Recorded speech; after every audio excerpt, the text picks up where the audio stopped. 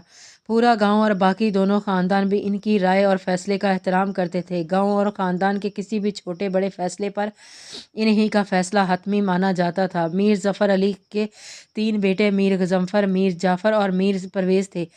دونوں بڑے بیٹے شادی شدہ تھے۔ میر غضنفر اور میر مہر بانو کی 3 اولادیں تھیں، میر سبکتگین علی، میر حنان علی اور رانیہ۔ میر جعفر اور فائزہ کو اللہ نے بڑی منتوں مرادوں کے بعد اولاد کی نعمت سے نوازا تھا۔ میر سجاول ان کا اکلوتا بیٹا تھا، جبکہ گھر کا سب سے چھوٹا بیٹا میر پرویز تھا، جس کو انہوں نے ہائر اسٹڈیز کے لیے لندن بھجوایا تھا۔ سندس ان کی اکلوتی بیٹی تھی، جو کہ گھر بھر کی لاڈلی تھی۔ سندس تھی ہی اتنی پیاری، اتنی سیدھی سادی اور معصوم کہ ہر ایک کی زبان پر اس کا ہی نام رہتا تھا، سوائے فائزہ بیگم کے، میر جعفر کی بیوی، جو کہ سندس کی چھوٹی بھابھی تھی۔ بظاہر تو فائزہ بیگم کا رویہ بھی اس کے ساتھ باقی سب لوگوں کی طرح شفقت اور محبت لیے ہوئے تھا، مگر اندرونی طور پر وہ اس سے بے حد حسد اور جلن رکھے ہوئے تھی۔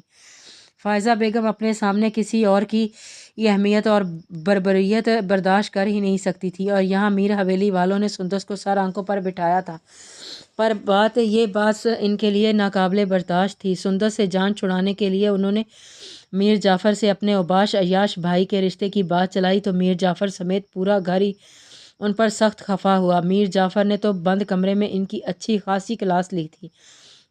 فائزہ، تمہارا دماغ تو ٹھکانے پر ہے، کیا سوچ کر تم نے میری ہیرے جیسی بہن کے لیے اپنا آوارہ بھائی کے رشتے کی بات کی ہے، وہ بھی براہ راست بابا سائیں سے؟ میر جعفر نہایت غصے میں ادھر سے ادھر ٹہل رہے تھے۔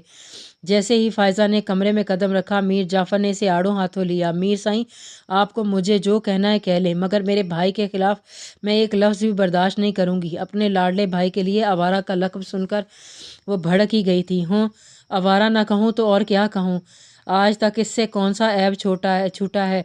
میر جعفر نے غصے سے سر جھکایا۔ ایسا کون سا گناہ کر دیا میں نے؟ اس گھر میں تو کسی سے بھلائی کرنا بھی گناہ ہے۔ ایک تو میں آپ کی بہن کے لیے اچھا سوچ رہی ہوں، راج کرے گی وہ میرے بھائی کے ساتھ، بن ماں کی بچی ہے، اپنوں میں جائے گی تو آپ لوگوں کو بھی سکون رہے گا۔ فائزہ نے انہیں جذباتی کرنے کی کوشش کی۔ سندس بن ماں کی ہے، مگر اس کے باپ اور بھائی ابھی زندہ ہیں، اس کی فکر ہم سب کو تم سے زیادہ ہے۔ تم اپنی ہمدردیاں اپنے پاس رکھو، آئندہ اس قسم کی فضول بات اپنے منہ سے نکالنے کی ضرورت نہیں ہے۔ میر جعفر نے اسے بری طرح جھڑک دیا تھا۔ اپنے شوہر کی بہن کے لیے اس قدر حمایت نے فائزہ کو مزید سیخ پا کر دیا تھا۔ اس دن کے بعد سے تو سندس ہر پل اس کی نظروں میں کھٹکنے لگی تھی۔ حیدر شاہ شیرازی کے 2 بیٹے تھے، سب سے بڑے صفدر شاہ جو شادی شدہ اور 2 بیٹوں معظم شاہ اور مختوم شاہ کے باپ تھے، اور ان کے بعد اسد شاہ شیرازی اور سب سے چھوٹی زینب تھیں۔ اسد شاہ میں حیدر شاہ شیرازی اور صفدر شاہ کی جان تھی، وہ دونوں اس کی ہر جائز اور ناجائز بات پر حمایت کرنا اپنا فرض سمجھتے تھے، اور یہی وجہ تھی کہ اسد شاہ حد سے زیادہ خودسر اور ضدی تھا، اپنے مزاج کے خلاف ایک بات بھی سننا پسند نہیں کرتا تھا۔ حویلی کے مکینوں سے لے کر پورا کی عوام پر اس کی حکمرانی تھی۔ بی بی جان، جلدی کریں نا پلیز، دیکھیں شام ہونے لگی ہے، ہم اتنی دیر سے جائیں گے تو مزہ بھی نہیں آئے گا۔ سندس سے ملاقات کا کتنے دن ہو گئے اس سے ملے ہوئے، مجھے اس سے ڈھیروں ساری باتیں کرنی ہے۔ زینب پوری سج دھج سے تیار ہو کر بی بی جان کے سر پر کھڑی مسلسل بول رہی تھی۔ زینب، ایسے بہت بولتی ہو تم، میں نے کہا ہے نا کہ اسد شاہ آ جائیں، ہم ان کے ساتھ جائیں گے۔ اسے بالکل نہیں پسند کہ گھر کی عورتوں کا ملازموں کے ساتھ گاڑی میں بیٹھنا۔ بھائی کا بھی احساس نہیں تمہیں؟ بی بی جانے سے جھڑکا تو وہ منہ بسور کر رہ گئے۔ میر جعفر کی طبیعت پچھلے دنوں ذرا سی کیا بگڑی، انہوں نے گھبرا کر میر پرویز کو لندن سے بلوا لیا۔ کل رات کی فلائٹ سے وہ ایمرجنسی میں آیا تھا، وہ لوگ ان سے ملنے ہی جا رہی تھی۔ زینب یہ بھی جانتی تھی کہ گھر میں اس کے اور میر پرویز کے رشتے کی بات چل رہی ہے۔ میر پرویز لندن جانے سے پہلے ہی اپنے اور اس کے دل کو محبت کے بندھن میں باندھ گیا تھا۔ آنکھوں ہی آنکھوں میں پنپنے والی محبت اب مضبوط رشتے میں بننے جا رہی تھی۔ میر پرویز کے خاموش مگر واضح پیغام کو زینب نے پورے دل سے قبول کیا تھا۔ وہ بڑی بے صبری سے اس کی واپسی کا انتظار کر رہی تھی، مگر آج اس کی اچانک واپسی نے اس کے دل میں ہلچل مچا دی تھی۔ وہ جو سال بھر سے خود کو سنبھالے دل پر پہرے لگائے بیٹھی تھی، آج وہ بے قابو ہوا جا رہا تھا۔ سال بھر جس بے تابی سے اس نے میر پرویز کی واپسی کا انتظار کیا تھا، کل رات اس کی اچانک واپسی کی اطلاع نے اس بے تابی کو سوا کر دیا تھا۔ سندس نے اسے رات ہی میر پرویز کی آمد کی خبر سنا دی تھی اور وہ جب سے بڑی حویلی پہنچنے کے لیے بے قرار تھی۔ بی بی جان، اگر ادا کی واپسی رات تک ممکن نہ ہوئی تو کیا ہم آج وہاں نہیں جائیں گے؟ زینب کے دل میں اس اندیشے نے سر اٹھایا تو اس نے جھٹ ماں سے سوال کیا، زینب آج جانا اتنا ضروری بھی نہیں، اسد شاہ بھی زمینوں سے تھکا ہوا آئے گا، پھر تمہیں لے کر جائے گا تو میر پرویز کی خاطر اسے رات کے کھانے تک وہیں ٹھہرنا ہوگا۔ ایک کام کریں، آپ لوگ کل صبح آرام سے چلی جائیے گا۔ رخسانہ نے مسکراتی آنکھوں سے زینب کو دیکھتے ہوئے مشورہ دیا۔ وہ اس کی دلی کیفیت سے واقف تھیں، اس لیے اسے چھیڑ رہی تھیں۔ بھابھی، اگر ہم کل جائیں گے تو بڑی حویلی والوں کو برا لگے گا نا؟ زینب نے رخسانہ کو آنکھیں دکھائیں۔ اس کا اشارہ میر پرویز کی ناراضگی کی طرف تھا۔ رخسانہ سمجھ کر بے ساختہ امنڈ آنے والی ہنسی کو بے بی جان کی موجودگی کے خیال سے ہونٹوں میں ہی دبا لیا۔ خیر، جانا تو آج ہی ہے، بی بی جان نے معظم شاہ کو رخسانہ کی گود سے اپنی گود میں لیتے ہوئے کہا، پھر کچھ سوچ کر بولیں، زینب تم مردان خانے میں کسی کو بھجوا کر پتہ کرو، اگر صفدر شاہ موجود ہیں تو ہم اس کے ساتھ چلے جائیں گے۔ انہوں نے زینب کو مشورہ دیا تو وہ فوراً سے بیشتر بھاگی چلی گئیں۔ بی بی جان اور رخسانہ اس کی جلد بازی پر مسکرا کر رہ گئی تھیں۔ کنٹینیو